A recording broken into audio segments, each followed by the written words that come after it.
بسم اللہ الرحمن الرحیم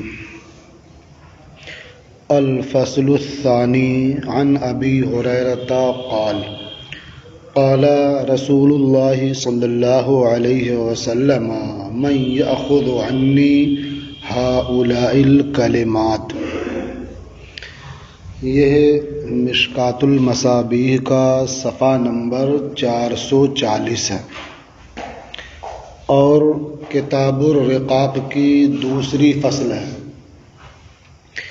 حضرت ابو ہریرہ رضی اللہ تعالی عنہ سے مروی ہے، انہوں نے فرمایا کہ اللہ کے رسول صلی اللہ تعالی علیہ وسلم نے ارشاد فرمایا، من یأخذ عنی ہؤلاء الکلمات، مجھ سے کون یہ کلمات سیکھتا ہے۔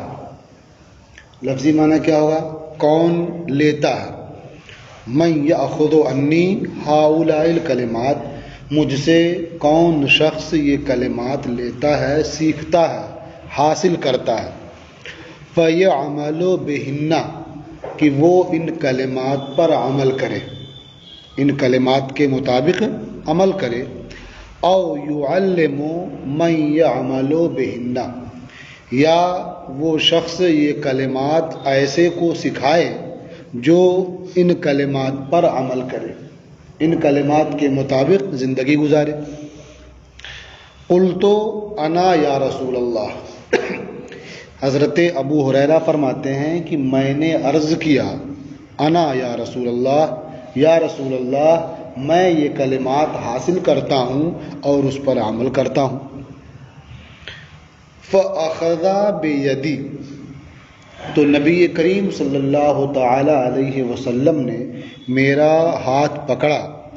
فعد خمسا، اور 5 امور کو شمار کیا، یعنی ہاتھ پکڑ کر کے 5 چیزیں شمار کی، یعنی ترتیب سے 5 باتیں بتائیں۔ وہ 5 چیزیں کیا تھیں؟ فقال، یعنی اس کا بیان 5 چیزوں کا۔ فقال اتق المحارم تکن اعبد الناس، محارم سے بچو، تم لوگوں میں بڑے عبادت گزار بن جاؤ گے۔ عابد یعنی لوگوں میں زیادہ عبادت کرنے والے، تو کبھی ہوتا سب سے زیادہ، کبھی ہوتا مطلقاً زیادہ۔ تو اتق المحارم، محارم سے بچو، یعنی اللہ تعالیٰ نے جن چیزوں کو حرام قرار دیا ہے یا شریعت میں جو چیزیں ممنوع ہیں، حرام ہیں، ان سے بچو۔ فائدہ کیا ہوگا؟ تکن اعبد الناس، یعنی ظاہری طور پر یہ ہوگا کہ تم تمام لوگوں میں بڑے عبادت گزار ہو جاؤ گے۔ ظاہر ہے جب بندہ بڑا عبادت گزار ہوگا تو اللہ کا مقرب ہوگا۔ ورضا بما قسم اللہ لکا تکن اغنى الناس، اور اس پر راضی ہو جاؤ جو اللہ نے تیرے لیے تقسیم فرمایا ہے، یعنی اللہ نے جو تیری قسمت میں رکھا ہے۔ وہی قسمت کیا ہے؟ وہ تقسیم والا معاملہ ہی ہوتا ہے۔ قسمت ایک حصہ ہو جاتا ہے اور تقسیم جو ہے یہ مصدر ہے اسی کا۔ تو اللہ تعالیٰ نے ہر ایک کا حصہ مقرر فرما دیا ہے، تو جس کے لیے جو مقرر فرمایا ہے وہ اس کی قسمت ہے، سمجھا نا؟ تو اس پر راضی ہو جاؤ، خوش ہو جاؤ جو اللہ نے تیری قسمت میں رکھا ہے، تیرے لیے تقسیم فرمایا ہے۔ تکن اغنى الناس، تم لوگوں میں سب سے غنی ہو جاؤ گے، سب سے بے نیاز ہو جاؤ گے۔ یعنی جب بندہ اس بات سے راضی ہوگا، خوش ہوگا کہ اللہ نے جو میرے مقدر میں رکھا ہے، جو میری قسمت میں رکھا ہے وہ ٹھیک ہے، تو پھر وہ کسی کا محتاج نہیں رہے گا۔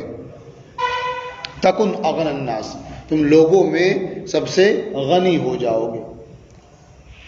وَأَحْسِنْ إِلَىٰ جَارِكَ، اور اپنے پڑوسی کے ساتھ احسان کرو، اچھا سلوک کرو۔ تکن مؤمنا، تم مومن ہو جاؤ گے۔ مطلب کیا ہے؟ یعنی مومن کامل ہو جاؤ گے، اس لیے کہ جو مومن ہوتا ہے اس کی شان یہ ہوتی ہے کہ اس کا پڑوسی اس کے شر سے محفوظ رہتا ہے۔ خود مومن کے معنی میں بھی یہ بات ہے کہ وہ امن دینے والا ہوتا ہے، سمجھ رہے ہیں نا؟ تو اپنے پڑوسی کے ساتھ حسن سلوک کرو، احسان کرو، تم مومن ہو جاؤ گے، یعنی مومن کامل ہو جاؤ گے۔ وَأَحِبَّ لِلنَّاسِ مَا تُحِبُّ لِنَفْسِكَ، اور لوگوں کے لیے وہ چیز پسند کرو جو اپنے لیے پسند کرتے ہو۔ تکن مسلمن، تو تم مسلم ہو جاؤ گے، یعنی کامل مسلم ہو جاؤ گے۔ اب دیکھیے، ایمان اور اسلام دونوں کبھی کبھی ایک ہی معنی میں بولا جاتا ہے اور کبھی کبھی الگ الگ معنی میں بولا جاتا ہے۔ تو یہاں یہ سمجھیں کہ ایمان اور اسلام دونوں ایک ہی معنی میں ہیں، چونکہ ایمان میں امن دینے کا معنی ہوتا ہے، کسی کو بھی امان دینا یہ حقیقت میں اس پر احسان ہوتا ہے۔ امان دے، ظاہر بات نہیں، پریشان حال ہے، آپ نے اسے اپنی پناہ میں لے لیا، اسے آپ نے امان دے دی، اب وہ محفوظ ہو گیا، تو آپ نے امان دے کر کے اس پر احسان کیا، تو اس لحاظ سے کہا گیا کہ تم اپنے پڑوسی کے ساتھ احسان کرو، اچھا سلوک کرو، تو مومن کامل ہو جاؤ گے۔ اور اپنے لیے جو پسند کرتے ہو وہ لوگوں کے لیے پسند کرو، تو اس کا تعلق خاص آدمی کے ظاہری عمل سے ہے۔ تو جب بندہ جو اپنے لیے پسند کرتا ہے وہی دوسرے لوگوں کے لیے پسند کرے گا تو کیا کسی بھی طرح سے تکلیف پہنچائے گا دوسرے کو؟ اپنے کسی عمل سے کسی کو ستائے گا نہیں، اور جب عمل سے کسی کو تکلیف نہیں پہنچائے گا، کسی کو ستائے گا نہیں، تو وہی تو کامل مسلم ہوگا۔ فرمایا گیا نا، المسلم من سلم المسلمون بلسانہ ویدہ، یعنی مسلمان کامل کون ہے؟ کہ دوسرے مسلمان اس کے ہاتھ سے اور زبان سے محفوظ رہیں، تو وہی نا کامل مسلمان ہے۔ یہ تعلق عمل سے ہوا، تو نہ اپنی زبان سے ستائے اور نہ اپنے عمل سے ستائے۔ یہ کب ہوگا؟ جب جو اپنے لیے پسند کرتا ہے وہی دوسرے لوگوں کے لیے بھی پسند کرے گا۔ آدمی اپنے لیے کبھی نہیں چاہتا کہ مجھے لوگ ستائیں، کہ چاہتا ہے کوئی؟ کبھی آدمی نہیں چاہتا کہ لوگ میرا مذاق اڑائیں، لوگ مجھے رسوا اور ذلیل کریں، کبھی نہیں چاہتا۔ تو جب اپنے لیے نہیں چاہتا ہے تو دوسرے کے لیے بھی نہیں چاہے گا۔ آدمی چاہتا ہے کہ لوگ میری عزت کریں تو دوسروں کی بھی عزت کرے گا، وہ دوسروں کے لیے وہی چاہے گا۔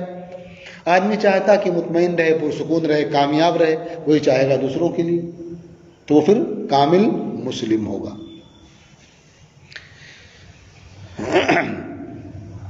خود دوسری احادیث میں یہ بھی وارد ہے کہ لا یؤمن احدکم حتی یحب للناس ما یحب لنفسہ، او کما قال صلی اللہ علیہ وسلم۔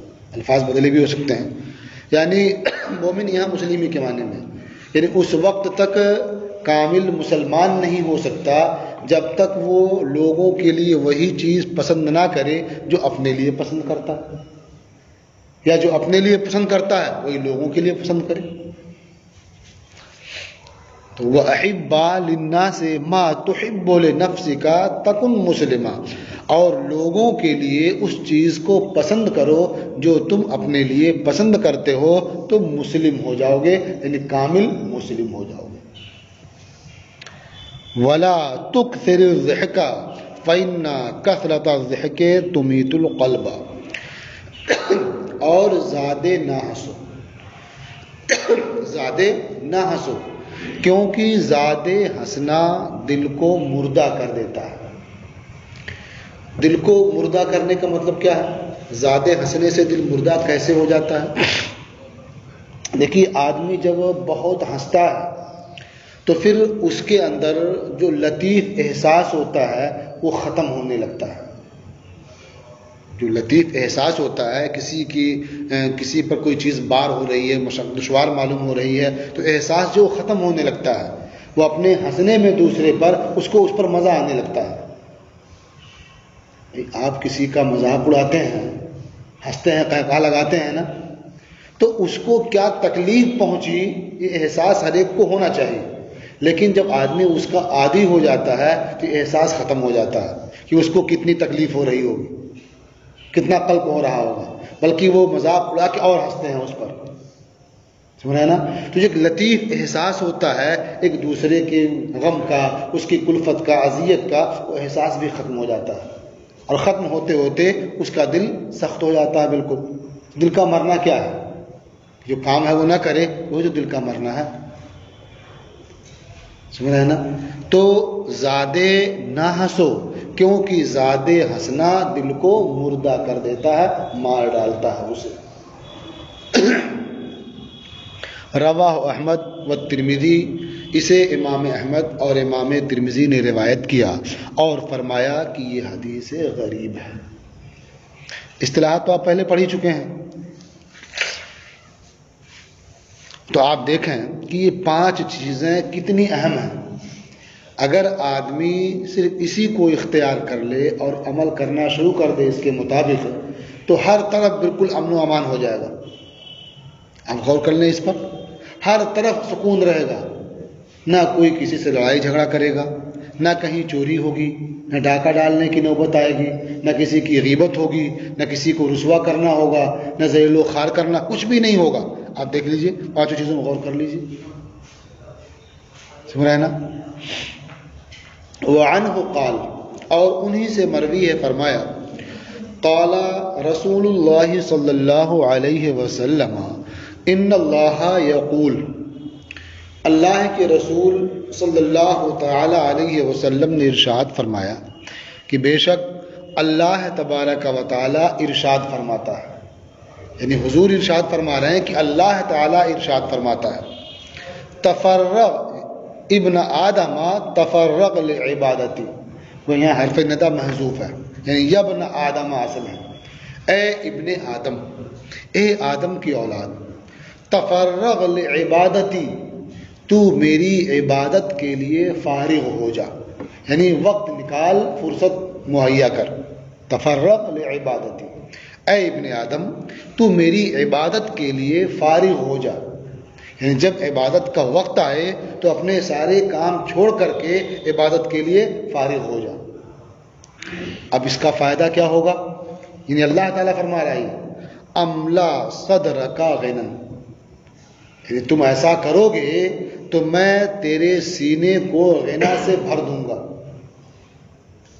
جب آدمی کا سینہ غنا سے بھر جائے گا، اس کا دل مطمئن ہو جائے گا، وہ دل کے لحاظ سے غنی ہو جائے گا، تو کسی کے سامنے ہاتھ پھیلائے گا، لالچ کرے گا مال و دولت کی، بالکل وہ بے نیاز ہوگا۔ جو بھی اس کی آمدنی ہوگی، جو بھی اس کے پاس آئے گا، اس پہ وہ بہت خوش رہے گا، کیونکہ وہ دل کے لحاظ سے غنی ہوگا۔ تو اللہ تعالیٰ فرماتا ہے اے ابن آدم میری عبادت کے لیے فارغ ہو جا، میں تیرے سینے کو غنا سے بھر دوں گا۔ اور کیا فرماتا اللہ؟ وَأَسُدُّ فَقْرَكَ، اور تیری محتاجی ختم کر دوں گا۔ یعنی بندہ جو دوسروں کی طرف محتاج ہوتا ہے، جو دوسروں کی طرف اس کی ضرورتیں پڑتی ہیں، حاجتیں پیش آتی ہیں، تو اللہ تعالیٰ اسے ختم کر دے گا۔ کتنا فائدہ ہے عبادت کرنے کا، وہ بھی ہر دم نہیں، جو عبادت کے اوقات ہیں بندہ اس میں عبادت کرے، اور اس کے بعد شریعت کے مطابق دوسرے اعمال کرتا ہے تو وہ بھی عبادت ہے۔ تو چونکہ اس کے لیے الگ سے وقت نکالنا نہیں ہے، اس لیے ہم اس کا ذکر نہیں کر رہے ہیں۔ یہاں جو مخصوص عبادتیں ہیں، مثلا نماز، 5 وقت کی نماز آپ کو ادا کرنی ہے، تو اس کے لیے جو بھی 5 منٹ 10 منٹ 15 منٹ لگتے ہیں تو اتنا نکالنا پڑے گا آپ کو نا۔ تو اس لیے ہم بتا رہے ہیں ان نمازوں کے لیے، ان عبادتوں کے لیے۔ باقی آپ شریعت کے مطابق جو بھی کام کریں گے وہ عبادت ہے، سمجھ رہے ہیں نا؟ تو اللہ تعالیٰ فرماتا ہے اے ابن آدم تو میری عبادت کے لیے فارغ ہو جا، میں تیرے سینے کو غنا سے بھر دوں گا اور تیری محتاجی ختم کر دوں گا۔ وَإِن لَا تَفْعَلْ، یہ تو اللہ کی جانب سے یہ خوشخبری ہو گئی، ایسا کرو گے تو میں ایسا کر دوں گا، اور اگر ایسا نہیں کرو گے تو کیا ہوگا، اس کا بھی ذکر ہے اس میں۔ وَإِن لَا تَفْعَلْ، اور اگر تو ایسا نہیں کرے گا، یعنی میری عبادت کے لیے تو فارغ نہیں ہوگا، وقت نہیں نکالے گا اس کے لیے، ملأت یدکا شغلا، تو میں تیرے ہاتھ کو کام سے بھر دوں گا۔ مطلب کیا ہے، تیرے ہاتھ کو کام سے بھر دوں گا، تجھے اتنا کام پیش آئے گا، اتنی ضرورتیں ہوں گی کہ کسی اور کے لیے موقع نہیں پاؤ گے۔ ہر دم یہ کام ہے، وہ کام ہے، یہاں جانا وہاں جانا، یہ کرنا وہ کرنا، اسی میں پھنسے رہو گے، اور اس کے بعد حالت کیا ہوگی، وَلَمْ أَسُدَّ فَقْرَكَ، اور میں تیری محتاجی ختم نہیں کروں گا۔ یعنی دن بھر کام کرتے رہو گے، رات بھر کام کرتے رہو گے، ہر دم لگے رہو گے، لیکن محتاجی دور نہیں ہوگی۔ سمجھا نا؟ تو اللہ تعالیٰ جس کی محتاجی دور نہ کرے تو آپ کے کام کرنے سے محتاجی دور ہوگی؟ تو اللہ خود فرما رہا کہ اگر تم ایسا نہیں کرو گے، میری عبادت کے لیے وقت نہیں نکالو گے، تو میں تمہارا ہاتھ کام سے بھر دوں گا۔ یعنی تیرے پاس کام ہی کام نظر آئے گا، یہ کرنا وہ کرنا، یہاں جانا وہاں جانا۔ اتنے بہت لوگ کتنے پریشان رہتے دن بھر۔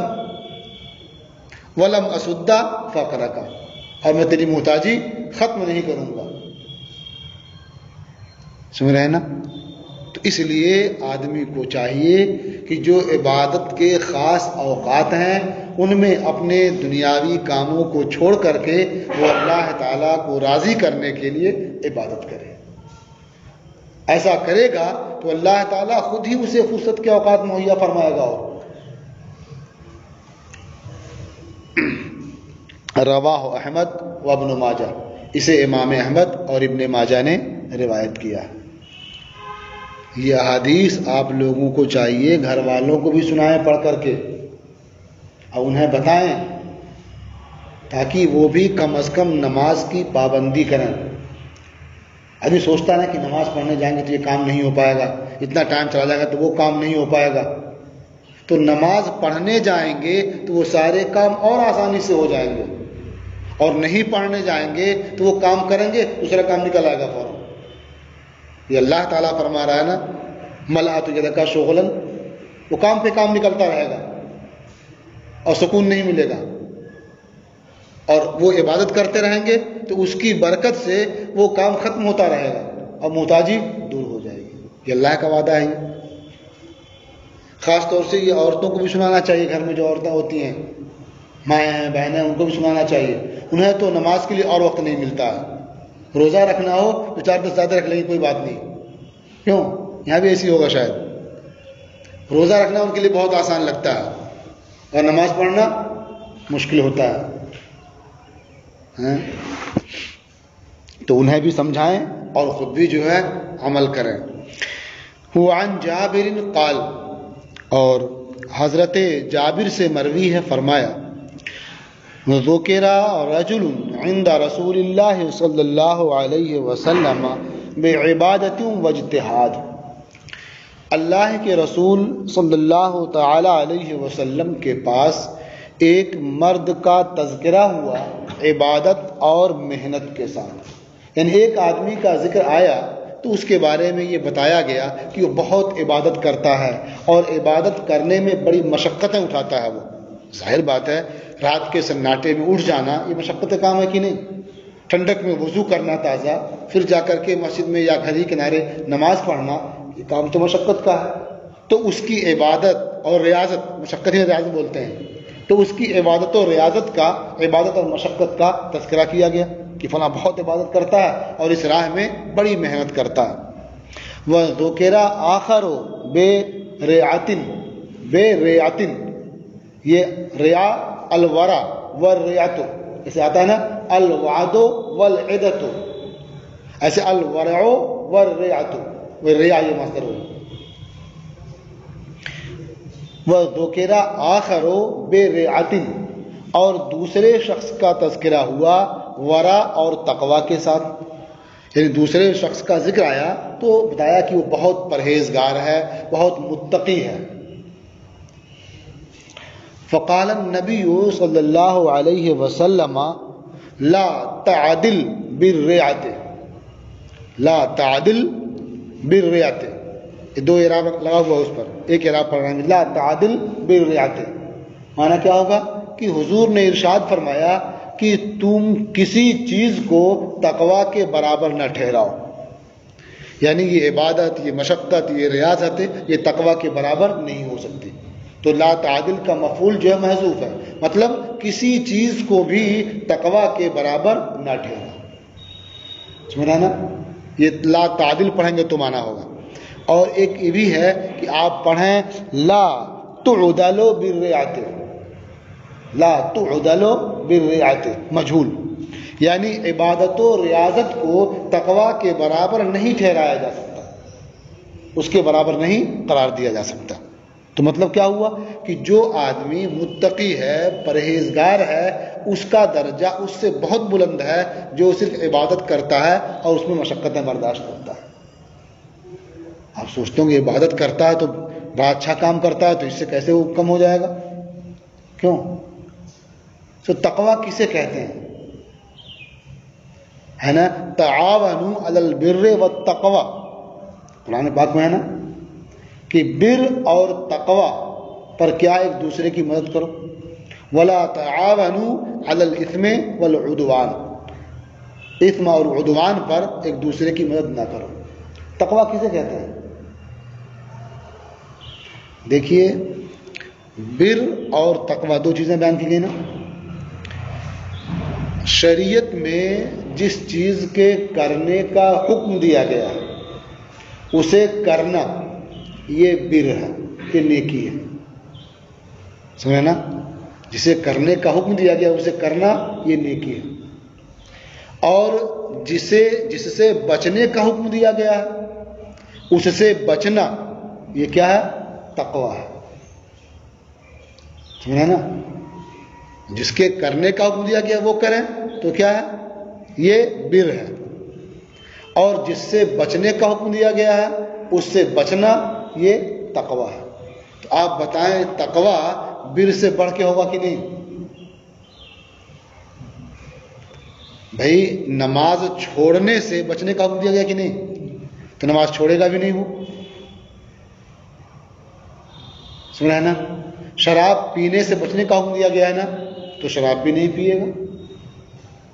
جھوٹ بولنے سے بچنے کا حکم دیا گیا ہے، جھوٹ بھی نہیں بولے گا وہ. تو جو متقی ہوگا وہ جن چیزوں کے کرنے کا حکم دیا گیا ہے وہ بھی کرے گا، اور جن سے بچنے کا حکم دیا گیا ہے اس سے ہی بچے گا. سمجھ رہے نا؟ اور پہلے والے میں یہ چیز نہیں آتی ہے. جس کے کرنے کا حکم دیا گیا وہ کر رہا ہے تو بر تو پا لیا گیا، اور جو نہیں کرنا تھا وہ بھی کر لیا تو غلط گناہ ہوا نہ ہو. تو آگے آتا ہے بر کے مقابلے میں ہے اثم، اور تقوی کے مقابلے میں ہے عدوان. یعنی جس کے کرنے کا حکم دیا گیا ہے اسے نہ کرنا یہ کیا ہے؟ اثم ہے، گناہ ہے. نماز پڑھنے کا حکم دیا گیا ہے تو نماز پڑھنا یہ بر ہے، اور نماز نہ پڑھنا اثم ہے، گناہ ہے. ٹھیک ہے؟ اور جس کے نہ کرنے کا حکم دیا گیا ہو اسی کو کرنا یہ عدوان ہے، یہی سرکشی ہے. سمجھ رہے ہیں نا؟ تو حضور نے ارشاد فرمایا کہ کسی چیز کو تقوی اور پرہیزگاری کے برابر نہ قرار دو. جو متقی ہے، پرہیزگار ہے، اس کا درجہ بہت بلند ہے. رواہ الترمذی، یہ آگے خود معنی بیان کر دیا کہ یعنی الورع، الرعا کا معنی کیا ہے؟ الورع. اسے امام ترمذی نے روایت کیا. وعن عمرو بن میمون الاودی قال، اور حضرت عمرو ابن میمون اودی سے مروی ہے، انہوں نے فرمایا قال رسول اللہ صلی اللہ علیہ وسلم لرجل وهو يعظه، اللہ کے رسول صلی اللہ تعالی علیہ وسلم نے ایک مرد سے ارشاد فرمایا، اس حال میں کہ حضور اس مرد کو نصیحت فرما رہے تھے. یعنی ایک آدمی کو نصیحت کرتے ہوئے، واعظ کرتے ہوئے حضور نے ارشاد فرمایا. بہوا یعظہ، یہ جملہ حالیہ ہے، اس حال میں کہ حضور اس شخص کو واعظ فرما رہے تھے، نصیحت کر رہے تھے۔ کیا فرمایا؟ اغتنم خمسا قبل خمس، پانچ چیزوں سے پہلے غنیمت جانو۔ پانچ چیزوں سے پہلے غنیمت جانو۔ آپ جانتے ہیں غنیمت جو مال جہاد کے بعد فتح حاصل ہوتی ہے اور مال ملتا ہے، اسے کیا کہتے ہیں؟ مال غنیمت۔ کیوں کہتے ہیں غنیمت؟ اس لیے کہ جو جہاد میں شامل ہوئے تھے، گئے تھے، ان کا مقصد مال نہیں تھا، ان کا مقصد اسلام کی سربلندی، اللہ کے احکام کی تبلیغ، اسے پہنچانا، یہ ان کا مقصد تھا۔ یہ اللہ کا فضل و کرم ہوتا ہے کہ اللہ تعالیٰ فتح بھی عطا فرماتا ہے اور مال بھی عطا فرما دیتا ہے، تو وہ کیا؟ مال غنیمت ہے۔ تو اسی طرح سے حضور نے ارشاد فرمایا کہ 5 چیزوں سے پہلے 5 چیزوں کو غنیمت سمجھو، یعنی اللہ تعالیٰ کا اسے خاص فضل سمجھو اور اس کی قدر کرو، اس لیے کہ اس کے پانے میں تمہارا اپنا سب دخل نہیں ہے، بلکہ محض اللہ کا فضل ہے یہ۔ اب کیا ہے 5 چیزیں کون سی ہیں؟ فرمایا شبابک قبل حرامک، اپنی جوانی کو اپنے بڑھاپے سے پہلے، یعنی اپنی جوانی کو غنیمت سمجھو اپنے بڑھاپے سے پہلے۔ اب کیا جوانی میں آپ کا اپنا کوئی دخل ہوتا ہے؟ یہ تو اللہ کا فضل و احسان ہے، ایک اللہ نے عمر مقرر کی ہے، آدمی کو صحت مند رکھتا ہے اور آدمی جوان ہو جاتا ہے۔ تو جوانی کو اپنے بڑھاپے سے پہلے غنیمت سمجھو، یعنی اس کی قدر کرو، اسے بیکار کاموں میں ضائع اور برباد نہ کرو، اسی موقع پر اللہ کی عبادت و ریاضت کرو۔ تو اپنی جوانی کو اپنے بڑھاپے سے پہلے غنیمت جانو۔ جب بڑھاپا آ جائے گا، حرم وہ سخت بڑھاپا جو ہوتا ہے، یہ بڑھاپا آ جائے گا تو آپ چاہ کر کے بھی اللہ کی اتنی عبادت نہیں کر سکتے، دوسرے نیک کام نہیں کر سکتے، پریشان حالوں کی آپ اس طرح مدد نہیں کر سکتے۔ اس لیے جب تک جوانی ہے اسے غنیمت سمجھو، اس کے ایک ایک لمحے کی قدر کرو۔ وَصِحَّتَكَ قَبْلَ سَقَمِكَ یا قبل سقمک، 2 لغتیں ہوتی ہیں، سقم اور سقم۔ اور اپنی صحت و تندرستی کو اپنی بیماری سے پہلے غنیمت سمجھو۔ صحت اچھی ہے، آپ تندرست ہیں، تو جتنی عبادتیں ہو سکتی ہیں آپ کر لیجئے، اس لیے کہ جب بیمار ہو جائیں گے تو پھر آپ نہیں کر پائیں گے۔ اور یہ بھی آپ نے پڑھ ہی لیا ہے کہ جب بندہ صحت کی حالت میں اللہ تعالیٰ کی عبادت کثرت سے کرتا رہتا ہے، پھر وہ بیمار ہو جاتا ہے یا سفر میں چلا جاتا ہے یا کسی اور وجہ سے وہ عبادت نہیں کر پاتا ہے، تو اللہ تبارک و تعالیٰ ان ایام میں بھی فرشتوں کو حکم دیتا ہے کہ ان کے نام اعمال میں اتنی عبادتیں لکھی جائیں جتنی عبادتیں وہ صحت کے زمانے میں کیا کرتے تھے۔ کتنا بڑا انعام احسان ہے، ہاں؟ اتنا نفع، اتنا بونس کہیں نہیں ملے گا۔ کیوں؟ آپ صحت و تندرستی میں عبادت کیجئے، اتنا ہی آپ کو ملے گا آپ بیماری کی حالت میں اور بڑھاپے کے موقع پر، جو آپ نہیں کر پائیں گے، پورا کم نہیں ہوگا اس سے۔ تو فرمایا وَصِحَّتَكَ قَبْلَ سُقْمِكَ، اور اپنی صحت کو غنیمت جانو اپنی بیماری سے پہلے۔ وَغِنَاكَ قَبْلَ فَقْرِكَ، اور اپنی مالداری کو اپنی محتاجی سے پہلے۔ اللہ نے آج دولت دی ہے تو اسے راہ خدا میں خرچ کریں، نیک کاموں میں صرف کریں، اس کو جائز طریقے پر استعمال کریں، محتاجی سے پہلے۔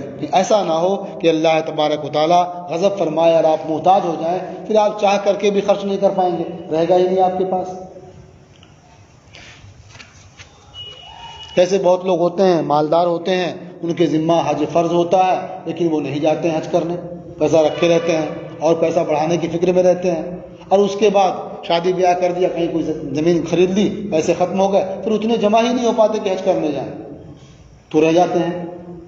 بڑھاپا آ جاتا ہے، بچے الگ ہو جاتے ہیں، کبھی نہیں کر پاتے، تو بعد میں چاہ کے بھی نہیں کر رہے ہیں۔ تو اپنی غنا کو، اپنی مالداری کو محتاجی سے پہلے غنیمت سمجھو۔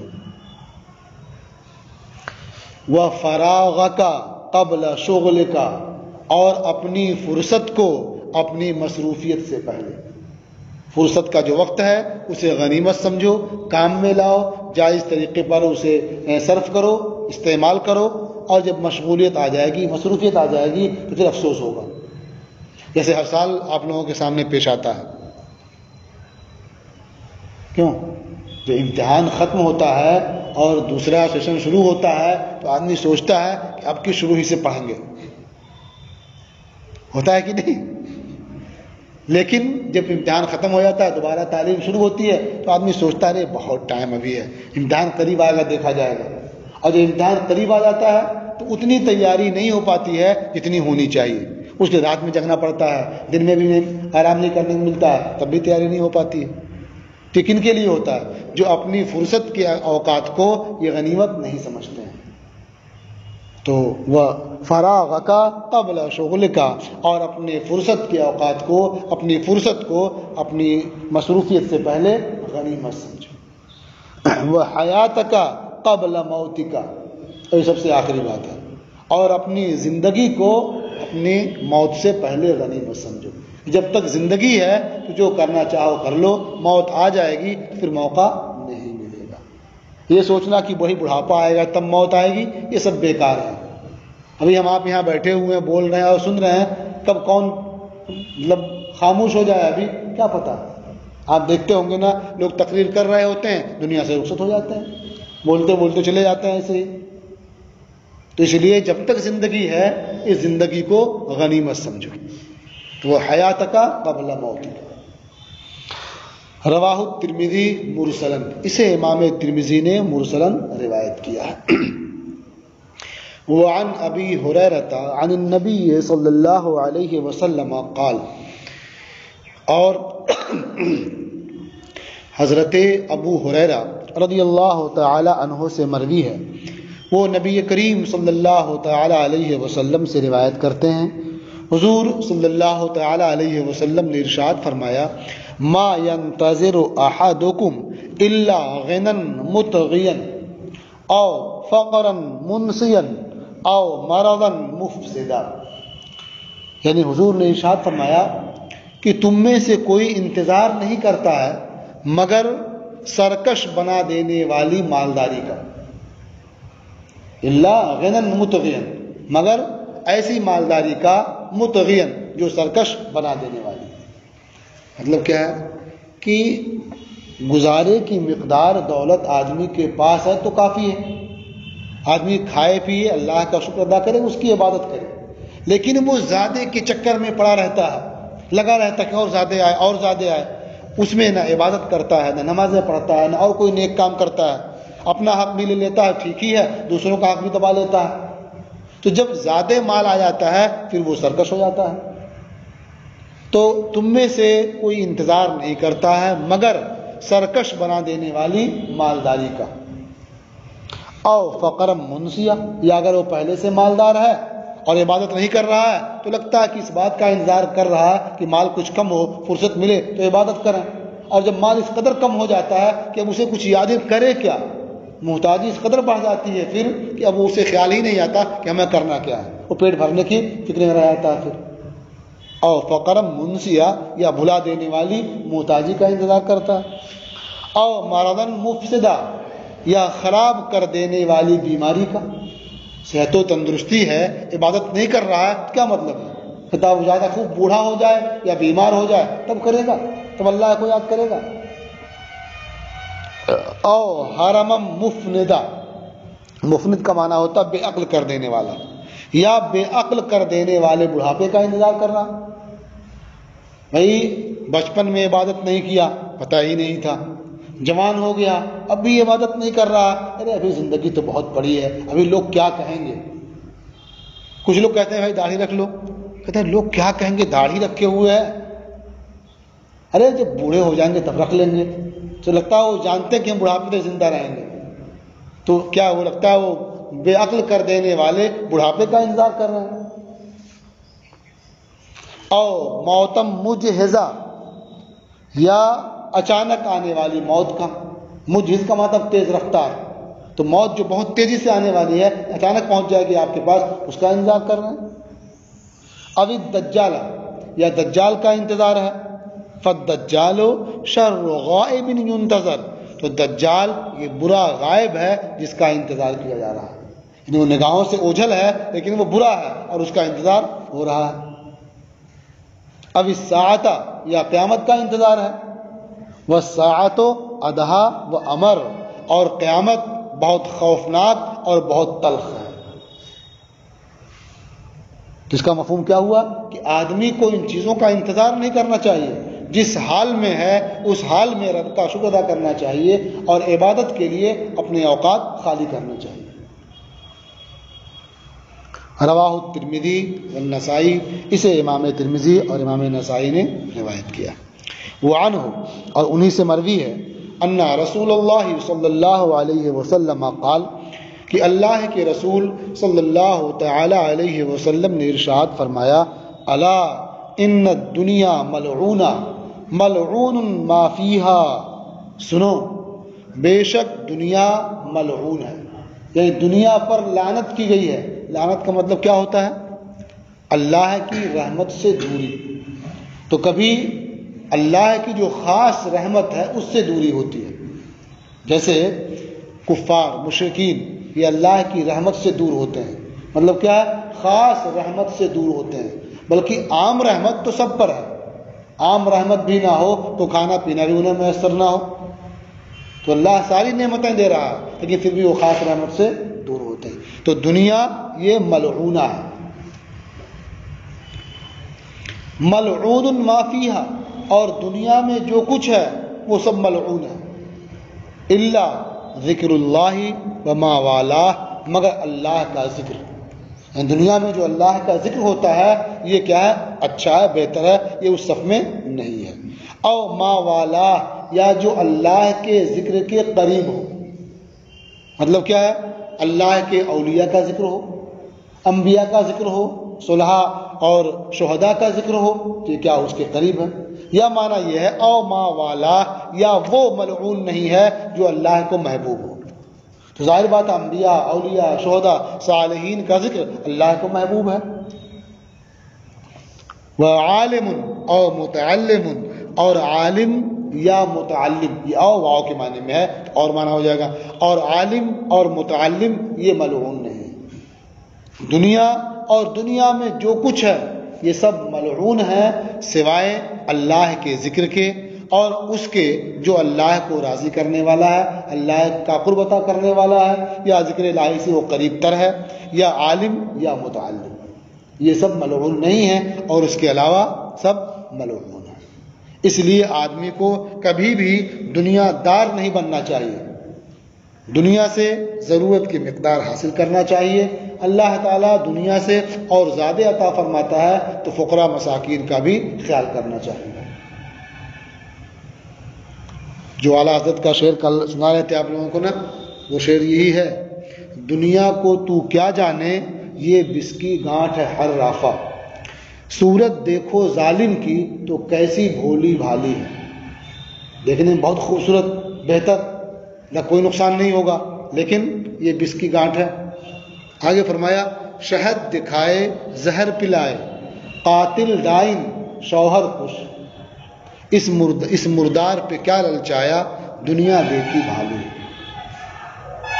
ہے نا۔ اس لیے دنیا کا ہی ہو کر کے نہیں رہنا چاہیے، دنیا میں رہنا ہے تو دنیا کو اپنی ضرورت کے لیے استعمال کریں، آپ دنیا کے نہ ہو جائیں، سمجھ رہے ہیں نا۔ تو یہ کہ دنیا ملعون ہے، جو کچھ دنیا میں ہے سب ملعون ہے سوائے اللہ کے ذکر کے، یا اللہ کے جو محبوبان، اللہ کے جو مقرب بندے ہیں ان کے ذکر کے، عالم اور متعلم کے۔ رواہ الترمذی و ابن ماجہ، اسے امام ترمذی اور ابن ماجہ نے روایت کیا۔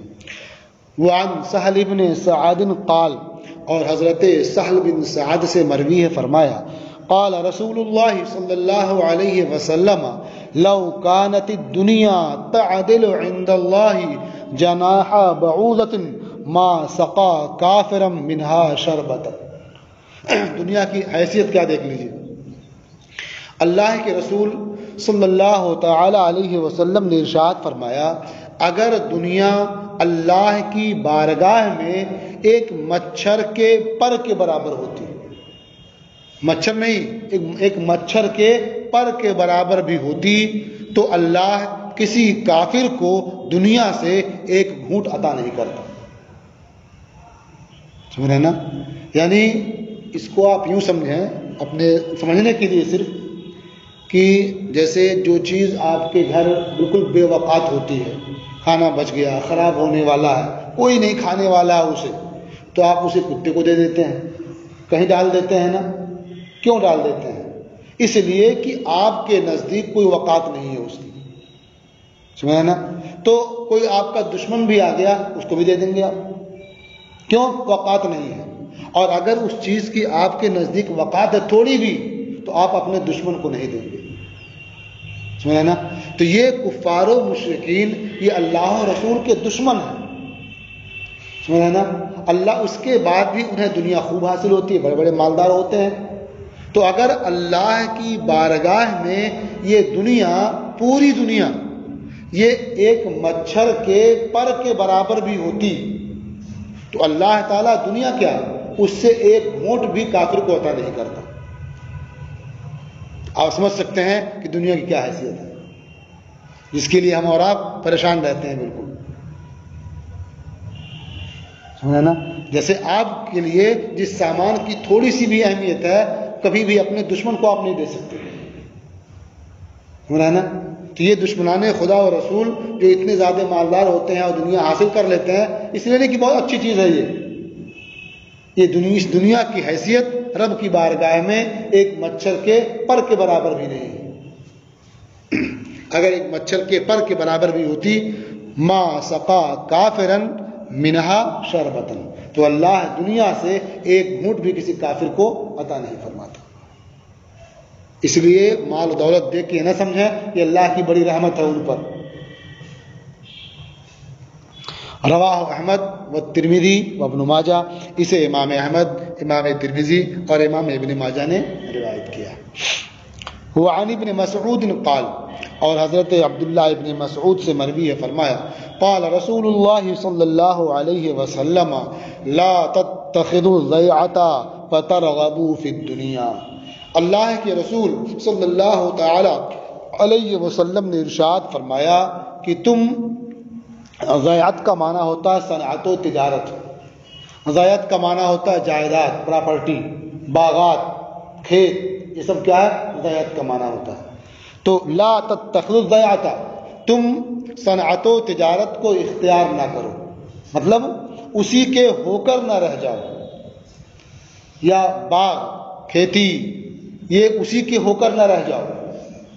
فترغبوا فی الدنیا، کہ تم دنیا میں رغبت رکھو، یہ اسی کی وضاحت ہے. لا تتخذوا الضیعة، کہ تم صنعت و حرفت اس طرح سے اختیار نہ کرو کہ تم دنیا میں رغبت رکھنے لگو، اے دنیا دار ہو جاؤ.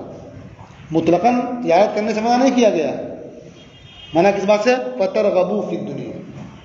آگے نا فترغبوا فی الدنیا، یعنی اس طرح سے تجارت، صنعت اور یہ کھیتی باڑی یا پراپرٹی نہ بناؤ کہ تم دنیا کے ہو کے رہ جاؤ. فترغبوا فی الدنیا، کہ دنیا میں تم رغبت رکھنے لگو.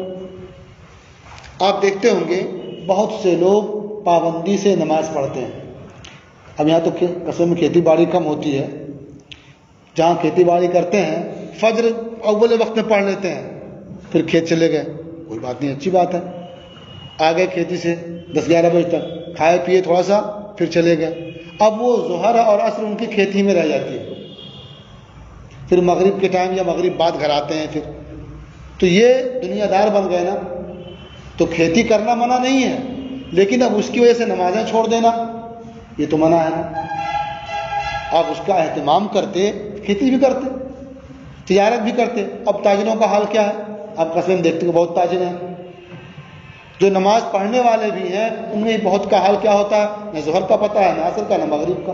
کیونکہ عصر مغرب تو خاص بازاروں میں بھیڑ کا وقت ہوتا ہے، تو بیٹھے رہتے ہیں. وہ بعد میں جا کے عشاء میں قضا کر لیں گے بہت سے لوگ. ہوتا کہ نہیں ایسا؟ تو یہ تجارت کرنا برا نہیں ہے، لیکن اس تجارت کی وجہ سے نمازیں چھوڑ دینا یہ برا ہے. وقت ہو گیا نماز کا، آپ جا کے نماز پڑھ کے آئیے، پھر کاروبار کیجیے. اسی لیے کہا کہ صنعت و تجارت اختیار نہ کرو اس طرح کہ تم دنیا میں رغبت رکھنے لگو، ایک دنیا دار ہو جاؤ، دین سے کیا دور ہونے لگو. اسی لیے قرآن پاک میں اللہ رب العزت نے ان بندوں کی تعریف کی ہے کہ جو کاروبار کی وجہ سے اللہ کی یاد سے غافل نہیں ہوتے ہیں. رجال لا تلہیہم تجارت ولا بیع عن ذکر اللہ، یعنی وہ ایسے لوگ ہیں کہ جنہیں کوئی کاروبار، کوئی خرید و فروخت اللہ کی یاد سے غافل نہیں کرتی ہے. تو مطلب کاروبار کرنا برا نہیں ہے، کاروبار کر رہے ہیں لیکن اللہ کی یاد سے غافل نہیں ہے تو ان کی تعریف ہو رہی ہے نا. تو کاروبار کیجئے لیکن اللہ کی یاد سے غافل ہو کر کے نہیں. وقت آ جائے چلے جائیے. آپ ایسا بھی ہو سکتا ہے کہ آپ اللہ کی عبادت کے لیے اپنا وقت نکالیں، چلے جائیں، اس کے بعد آپ بزنس کرایا کر کے تو زیادہ برکت ہو اس سے، اس لیے کہ اللہ آپ کی محتاجی دور کر دے گا. اور نہیں جائیں گے کسٹمر تو خوب آئیں گے، بھیڑ خوب لگی رہے گی، کم ہی بکے گا، لوگ چلے جائیں گے مول تول کر کے. ہوتا ہے کہ نہیں؟ تو کام تو خوب رہے گا، بڑی بھیڑ تھی، بکا کتنے کا؟ تھوڑا سا بکا. ایسا ہو سکتا ہے کہ نہیں؟ اور نماز پڑھ کر کے آئے، بھیڑ کم ہی رہی لیکن جو آیا وہ لے کے ہی گیا، تو کام کم کرنا پڑا، پیسہ زیادہ آیا. تو جس کو دینا ہے یعنی اللہ رب العزت کو، اسی کو دینا ہے، اور آپ اسی کو ناراض کر کے کیسے کامیاب ہو سکتے ہیں؟